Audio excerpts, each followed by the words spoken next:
E aí, gente, bem-vindos a mais uma análise visual por aqui.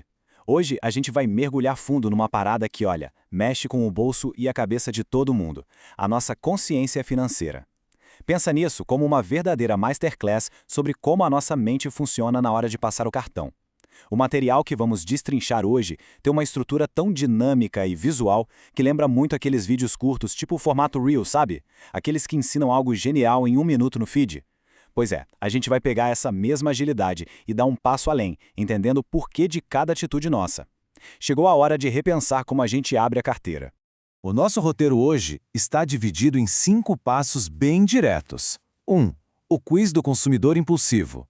2. Necessidades versus desejos. 3. A armadilha do status.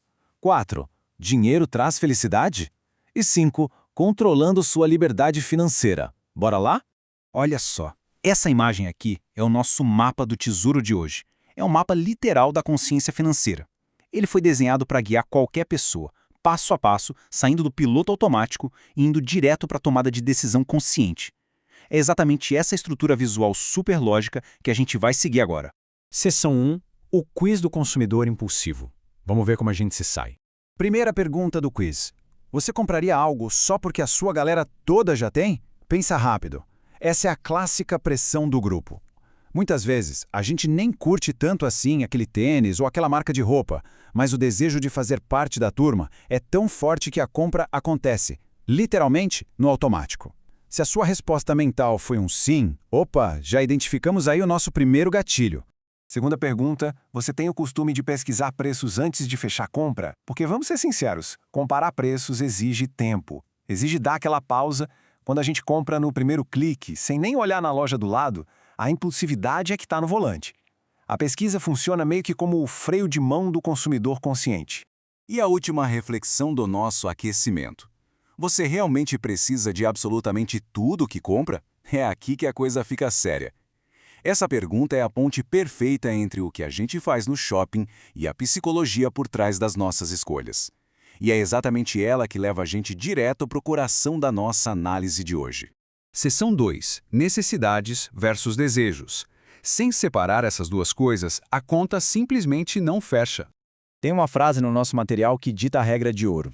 Nem tudo o que queremos, precisamos. É simples, é forte e bate na ferida, né? Essa é a base de toda a educação financeira. O grande problema de hoje é que o marketing e as propagandas são feitos justamente para pegar aquele nosso querer e fantasiar ele de necessidade urgente. Mas afinal, o que é uma necessidade de verdade? É quando você compra algo essencial para a sua sobrevivência ou para o seu básico do dia a dia. A fonte dá exemplos super práticos: comida, material escolar, ou seja, as contas que mantêm a casa funcionando. Sem isso, a estrutura desmorona. Necessidade é aquilo que não dá para negociar. Do outro lado do ringue, a gente tem o desejo. Sabe aquela coisa que brilha na vitrine, que a gente quer muito, mas se não comprar, a vida segue normalmente? É o lanche de aplicativo caríssimo quando tem comida pronta em casa, ou a camiseta nova quando o armário não fecha mais de tanta roupa. Quase todos os nossos impulsos caem exatamente aqui, desejos disfarçados de necessidades. Seção 3. Armadilha do status. E essa aqui, gente, é bem perigosa. O status entra em cena quando a gente compra algo puramente para impressionar os outros.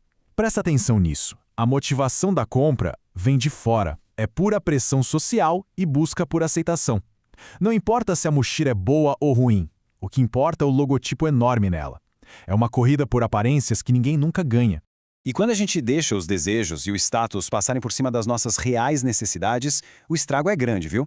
Vai muito além do saldo negativo no banco. A nossa fonte lista as consequências diretas: endividamento, frustração constante, ansiedade batendo no teto e uma falta total de controle da própria vida financeira. O custo emocional disso é altíssimo. Mas calma que tem solução. A ideia central aqui para quebrar essa corrente é brilhante de tão simples. Consumir com consciência é igual a pensar antes de comprar. É só isso. Colocar uma simples pausa entre você ver o produto maravilhoso e você passar o cartão. Esse minutinho de reflexão é o que destrói o ciclo do consumismo automático. Seção 4. Dinheiro traz felicidade? Um clássico absoluto. O nosso material estrutura esse debate histórico de um jeito muito interessante e super equilibrado, dividindo a questão em duas visões. De um lado, o grupo A defende que sim, o dinheiro e os bens trazem felicidade, porque garantem conforto, segurança e evitam um monte de problemas práticos. Do outro lado, o grupo B bate o pé que a verdadeira felicidade não depende de coisas materiais. Eles argumentam que as relações, o afeto e o propósito a gente não compra na prateleira. É um exercício fascinante olhar para isso, porque os dois lados trazem pontos que realmente merecem a nossa reflexão profunda, sem tomar partido logo de cara. Seção 5. Controlando sua liberdade financeira. É hora de botar a teoria no mundo real. Acompanha comigo essa situação-problema que o material traz. A Ana viu todas as amigas com aquele modelo novinho de celular. O da Ana tá ótimo, funciona super bem, a câmera é boa, os aplicativos abrem rápido. Mas bateu a vontade de trocar só para não se sentir por fora do grupo. Sabe o famoso FOMO? Aquele medo de ficar de fora? Pois é, ele mesmo. Então fica aqui o nosso teste final para vocês. A Ana precisa mesmo desse celular? Com base em tudo que a gente conversou até agora. Isso é sobrevivência? É uma funcionalidade que está fazendo falta de verdade no dia a dia dela? O que vocês acham? E o gabarito é direto. Não. A motivação da Ana é 100% social, é puro status. E olha que interessante, conseguir dar nome aos bois e perceber qual é a verdadeira motivação da compra é o que salva a gente de torrar meses de economia numa tacada só. O foco da Ana não era o celular, mas a validação das amigas. E essas atividades da fonte são fantásticas para isso, para fixar a ideia e virar hábito. Lembra que eu falei daquela dinâmica de vídeos curtos tipo Reels lá no comecinho? É bem isso. A gente pega essas situações rápidas do dia a dia, faz um quiz mental de verdadeiro ou falso e treina o cérebro para pensar criticamente na velocidade da luz. É teoria pura virando ferramenta de sobrevivência urbana. Para amarrar tudo que a gente viu hoje, tem essa frase de ouro. Quando você controla o seu dinheiro, você controla a sua liberdade. Dinheiro não é só um número na tela do aplicativo, gente. Ele é o nosso tempo suado, a nossa energia e o nosso poder de escolha. Se o impulso no shopping assume o controle, quem perde o volante da própria vida é a gente. O consumo consciente de hoje é exatamente o que paga o ingresso da nossa liberdade de amanhã. É uma troca justa e essencial. Então, eu deixo a minha provocação final para vocês. Na próxima vez que a mão coçar para comprar algo, vocês vão dar aquele passo para trás e perguntar se é necessidade, desejo ou status. Que as ideias de hoje sirvam para a gente assumir o controle total do próprio bolso e da própria história. Um abraço gigante e até a próxima.